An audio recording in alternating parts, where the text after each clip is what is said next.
This story begins in a prison in Siberia, where many German soldiers were held after World War II. Ended Russia captured many German soldiers and forced them to work in lead mines, although the security of this prison was quite lax. No one tried to escape because the prison was surrounded by nothing but snow and was 14,000 kilometers away from any human settlement. Even if a prisoner managed to escape, the freezing cold of Siberia would surely kill them. However, among these prisoners there was one who wanted to escape and return to his wife and daughter. This prisoner's name was Clemens Fell, who was sentenced to 25 years in this prison, but Clemens was determined to escape because he couldn't spend his entire life as a prisoner. One day, Clemens got the chance to escape, and he fled the prison by boarding a coal train. When he saw the open sky and the stars outside the prison, he was overwhelmed with joy. However, after traveling a short distance, the train was stopped. When Clemens peeked outside, he saw a Russian soldier standing in front of him with a gun.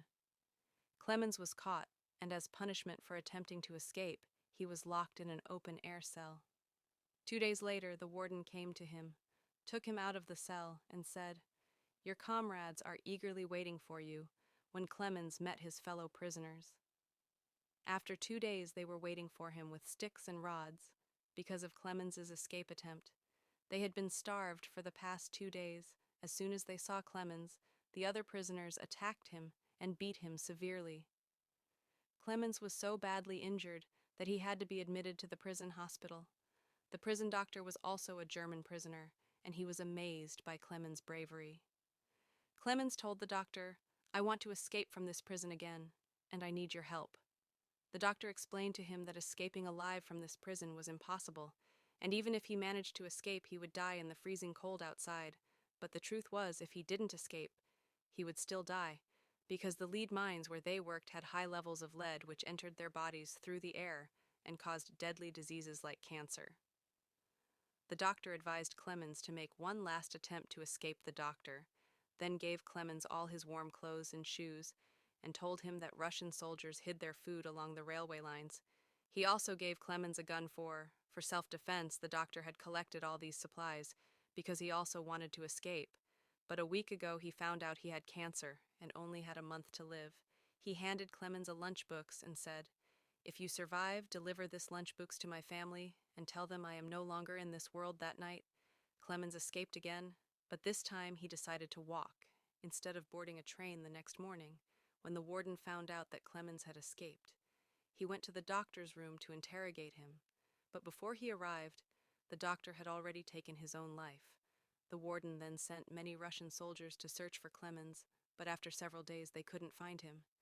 Everyone thought Clemens must have frozen to death in the cold, but the warden knew Clemens was strong and wouldn't give up so easily, so he ordered the search to continue.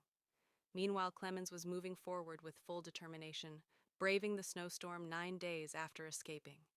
Clemens suddenly heard the sound of dogs barking.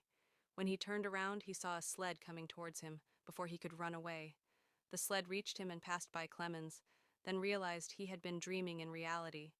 Clemens had been walking for 9 days, and now his food had run out. Hunger and exhaustion made it difficult for him to continue, but he didn't give up and kept moving forward. After a few more days, Clemens' body gave up, and he fainted from hunger. When he regained consciousness, he heard a strange sound around him. He then saw a seal, and his eyes lit up. He quickly took out his gun and tried to shoot the seal, but he missed and the seal started to run away. Clemens chased after it, but before he could shoot again, the seal hid behind a rock. Just as the seal was about to enter the water, Clem fired his last bullet and hit it. Overjoyed, Clemens celebrated because he no longer had to worry about food for the rest of his journey after eating his fill and resting for a while. Clemens continued his journey. He was completely alone, surrounded by nothing but snow. In such an environment, his mental state could have deteriorated, so he kept talking to himself, saying positive things to motivate himself. He also used a compass to check his direction so he wouldn't get lost in the snowy wilderness days past. And after 2 months of continuous walking, Clemens saw a small tree in the snowy field. Overjoyed, he ran and hugged the tree. This tree was a sign that Clemens had finally crossed the Arctic Circle. Meanwhile, the warden was still searching for Clemens and ordered his search party to look for him within a 500-kilometer radius. On the other hand, Clemens was moving through a forest when a snowstorm